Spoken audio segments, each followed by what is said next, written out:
that long day behind you. Good times lie ahead. With company worth keeping, that'll bash a smile on your head. Come on in, the door's open, you'll find just the finest folks here. Pull up a chair, grab a drink, and lend our stories your ear. Cause we're the talk the tavern. Here you're always welcome. The talk the tavern. Promising beer and bedlam. The talk the tavern. Music, medicine, then some. The talk the tavern. The song's over. Here we come. Welcome to the tavern. We'll get to the topic in just a moment, but first, let us introduce ourselves and our vices. As well as chat, feel free to throw yours in also, folks. Okay, I am smoking in a African olive wood poker-shaped pipe, Cornell and Deal's Autumn Evening, and have a big glass of water. What about you, Andrea? So, knitting, per usual, and tea, because it's my favorite. What about you, Ed? Did Ed freeze? Oh, Ed, you still with us? I think I froze for a bit. I thought maybe you guys froze. It was me. I froze hard as a rock. Hi everybody. I'm Ed. I'm drinking Pinot Noir and no more water. Okay. And Maria's vice tonight is watching her cat be a chunky, adorable fluff ball. Bree has Red Bull and it's big. So, topic tonight. We're going to read a Carl Sagan quote and discuss it. So, here's to science and knowledge. We'll go with that one. Okay. So, Carl Sagan, in his 1995 book, The Demon-Haunted World, Science as a Candle in the Dark, was quoted as saying this: "Science is more than a body of knowledge. It is a way of thinking. I have a foreboding of an America in my children's or grandchildren's time, when the United States is a service and information economy, when nearly all the key manufacturing industries have slipped away to other countries, when awesome technological powers are in the hands of the very few, and no one representing the public interest can even grasp the issues, when the people have lost the ability to set their own agendas or knowledgeably question those in authority, when, clutching our crystals and nervously consulting our horoscopes, our critical faculties in decline, unable to distinguish between what feels good and what's true, we slide, almost without noticing, back into superstition and darkness."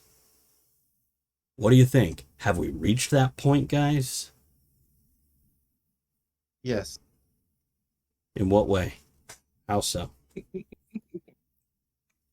Not necessarily from the science point of view, but even from the science. I feel like opinions have been not silenced. Miseducated? Yet. Mm-hmm. But I feel like opinions sometimes aren't allowed. You practically get raped, so to speak, for voicing your opinion if it's different from the popular mood, because the popular mood may not necessarily be based on science, truth, or fact. And if you voice your opinion that is based on science, truth, or fact, watch out. Andrea? Yeah, I agree with that. And like Maria says, kind of sounds like his fear came to life. Yeah, that sounds about right. Gonna break it down a little bit. The foreboding in his children's or grandchildren's time. Now, this was written in 95. So, we're there. When the United States is a service and information economy, which I think we're there. We've got that. Are we a service and information economy as opposed to goods? when nearly all key manufacturing industries have slipped away to other countries. We got that yet? Oh, absolutely.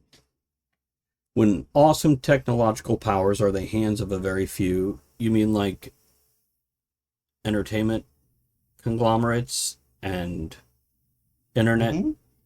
controlling Mm-hmm. companies? And no one representing the public interest can even grasp the issues.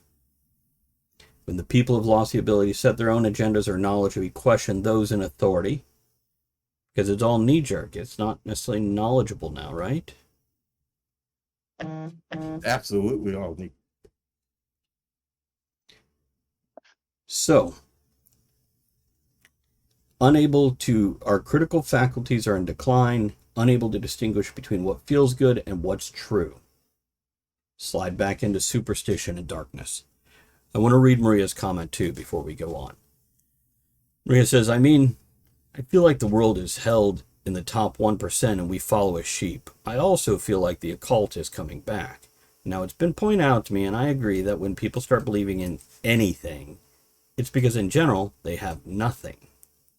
Seems like when humans are in their darkest days, we turn to religion, whatever that may be for you, to hope that there's going to be something better. That's... Yeah. Go ahead, Ed. Yeah. You Agreed. just agreeing. Yeah, I agree that it's very well put there, Maria. And the big thing is not the turning to religion thing. It's the inability to question what's going on knowledgeably. Because we have so much information coming at us, and it's so easy for others to manipulate that information. I feel like that other topic that we skipped, this could be blended right into it. Mm. And then take it off the list for other shows. But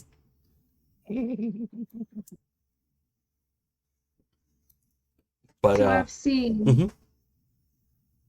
I've seen several people, mostly younger people, they'll see something on the internet and take it as truth. Oh, yeah. Instead of going and doing their own research and forming their own opinion, whether they agree with it or not. They just blindly agree. Even worse. I'm sorry, finish your thought. I was going to say that's the problem. Go ahead. Even worse is when they don't even see it on the internet. They hear it from somebody else who saw it on the internet. And not saw it on the internet like they were doing research into something or studying something, but they saw it in a one-picture social media post. And we can throw things out there that some of us may actually believe in. Speaking of superstitions or religions, we could talk about UFOs and government dark sites. That's when our power goes out, right? That usually happens right when we talk about this sort of stuff. Yes. On the tavern. Or,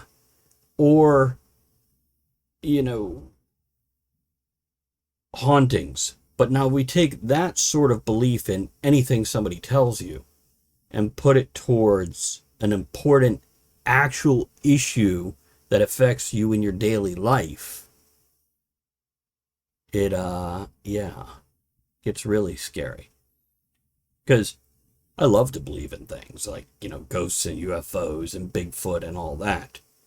Got no proof of them, but I want to think they're real. On the other hand, when it comes down to personal rights and stuff,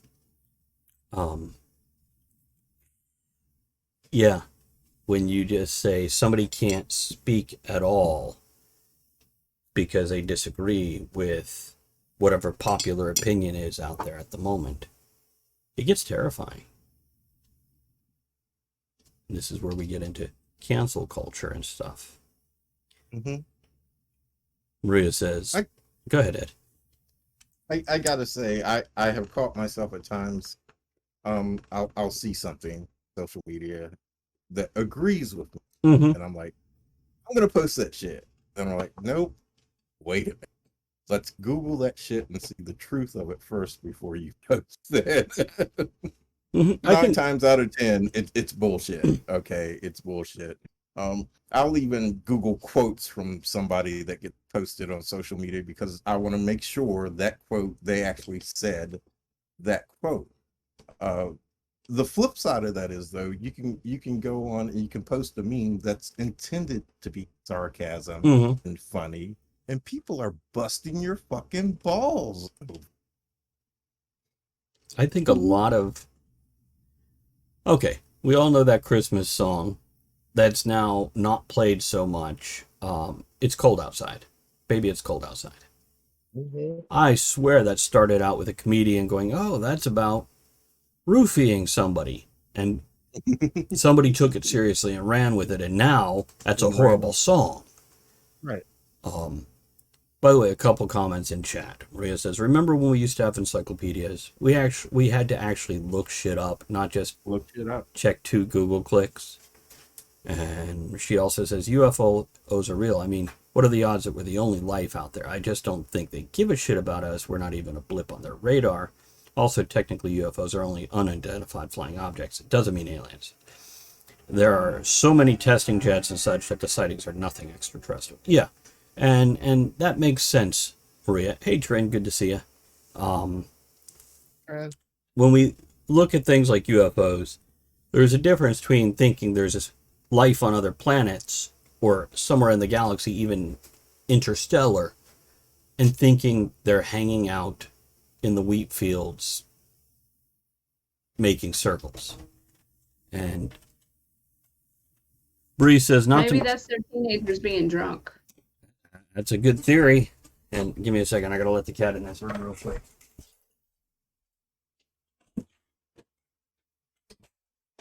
Okay, Bree says, not to mention the conspiracy theorists. I follow someone who's. Hold on, I scrolled up. Let me scroll back up here. I follow someone who's into conspiracy theories and he has a huge follower account. But I know he does his research. But it's like, even if he does his research, is it still truthful? Is there evidence? Got to take everything with a grain of salt these days. The world is crazy.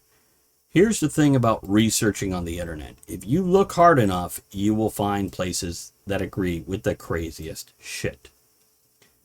We could just point at flat earthers. Yeah.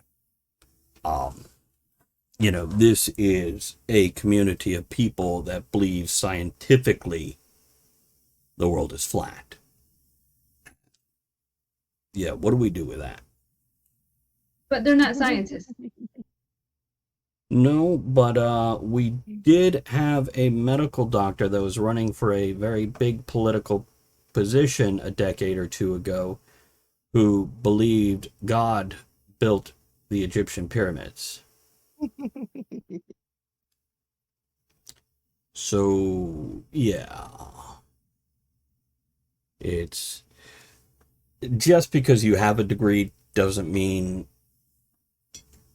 you're automatically given a pass on anything you say. And that's something else to look into. Is even a source you go, well, they're educated, they have this, doesn't mean they can't be full of shit or crazy. True. Maria says the problem with getting everything from the internet is that if you have someone charismatic enough, they can make you believe anything. Or, Maria, if you have a pretty enough picture, you don't even have to have charisma anymore. You can just post a cool meme, and suddenly people are all for it. And then you get the thing from Facebook saying that the person that you posted did not really say that. I know, it's called sarcasm. Oh, absolutely, Bree. Bree says, but it's like sometimes the conspiracy theories sound so on point too at times. Yeah, they do.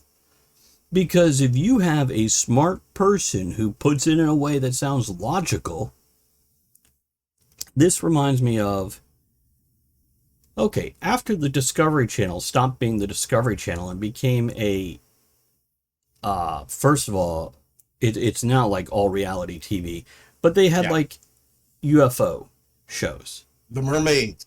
Right. But that one they actually stated multiple times, this is fiction, and people were still like, that's real. But in one of the UFO shows, I remember watching it, and they would take this documented historic fact, and in the next sentence, refer to the pyramids with UFOs. They like say a documented historic fact about the pyramids, and then they connect the South American pyramids to the Egyptian ones, not realizing that they were built 1,000 or 2,000 years apart, not realize, or not pointing out. But because they said something that we all know is true, and then immediately say this next thing, people are like, must be true too.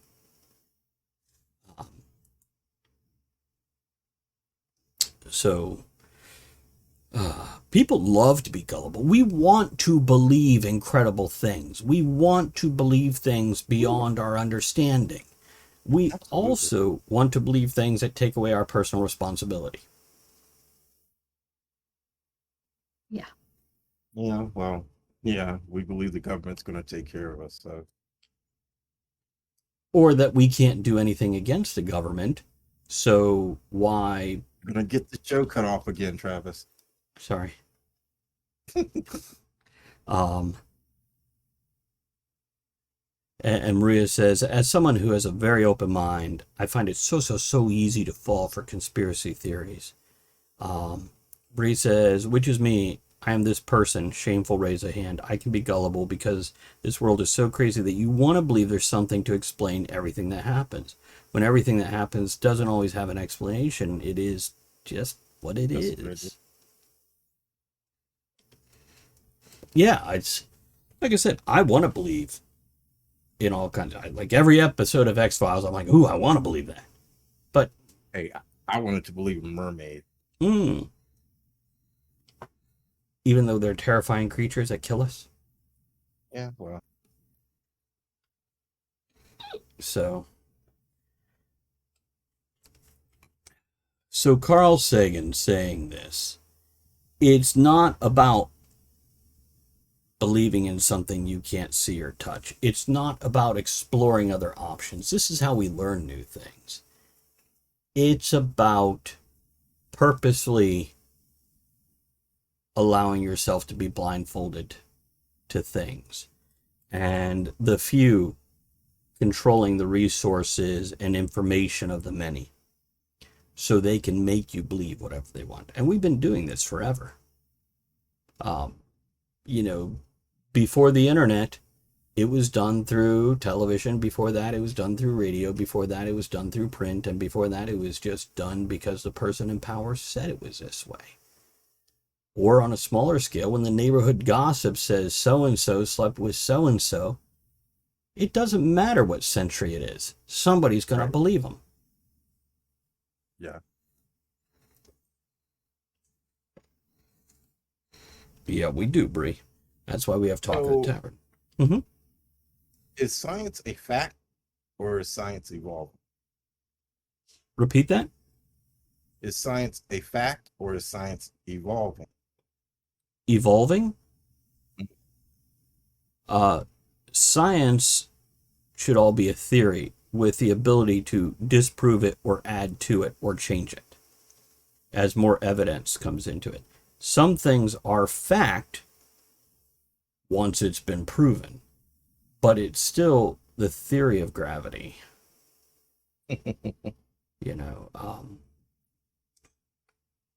Couple of comments. Go ahead. Gravity doesn't exist. I knew it. Not on a flat earth. If it was spinning, we'd all fly off. Bree says, and then we have the government with the conspiracy theories that try to say they're all controlling us through that programming. But we're eager to let programming control us. That's why we respond to a simple internet meme like it was proven fact. When it might be sarcastic, a la Ed. It might be silly. It might be somebody just talking shit to feel important.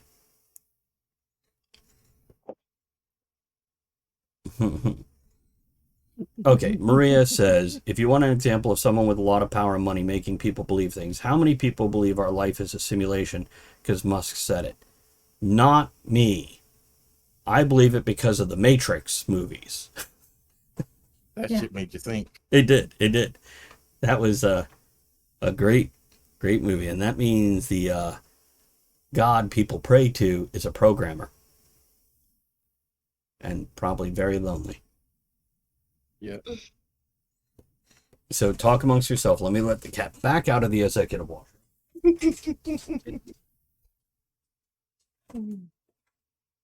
Oh my goodness. He says her mind is so fucked up from the Matrix theory.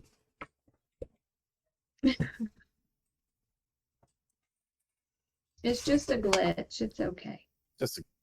I just wish some of these people would wake up, though. Get out of my Matrix.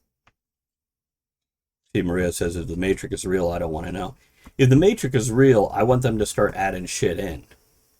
Like, let's have magic and ghosts and UFOs and dragons. Huh? We already do. Do we? Magic and ghosts and UFOs. And dragons? Oh I don't my. know about dragons. Imagine We have dragons. we have short neck giraffes though. Do you mean our cat? Yeah. Bree says, if the Matrix is real, I'd be living well beyond the needs that I am at right now, living comfortably. No, they explained that in the movies. Humans, and this is true, by the way. This is one of those great things. The humans need to have a challenge. They need to struggle to be productive. If you give them everything what they want and put them in a utopian society, they turn to mush. This is why, yeah. Maria says people need personal pain and hardships. And Mouse, good to see you. Mouse says regarding all the magic ghosts, UFOs, and dragons, they probably haven't figured out how to program that in yet.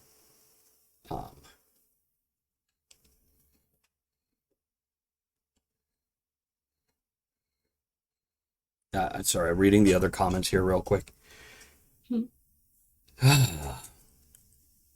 So, is this something we can fix? Can we reverse this? What, the Matrix? No. The whole thing where U.S. is a service information economy, all key manufacturing industries have slipped away to other countries, awesome technological powers in the hands of very few, no one representing the public interest that can grasp the issues, people lost their ability to set their own agendas, knowledgeably question those in authority, unable to determine between what feels good and what's true. Can we reverse that? They have a pill for that. Ed, what do you think? Optimistically, I would say yes. But that's a topic for another show, because would we have to come to that in order to be able to reverse it? I say we can reverse it, but I think people are too lazy to reverse it. It would take a lot of energy, a lot of time, a lot of, here's a drum I like to beat, personal responsibility, and that sort of thing. So, yeah, it's nigh impossible, I guess, right? Possible. But we're being ruled. We are. Okay. Let's do some closing thoughts here. Ed, got anything? Get out there and think for yourself, people. Just don't take anything somebody tells you at face value, no matter who it is, your best friend, the minister, most certainly. Andrea? Question everything, do the research, come up with your own opinion. Those things right there that you two said, that's the closing toast.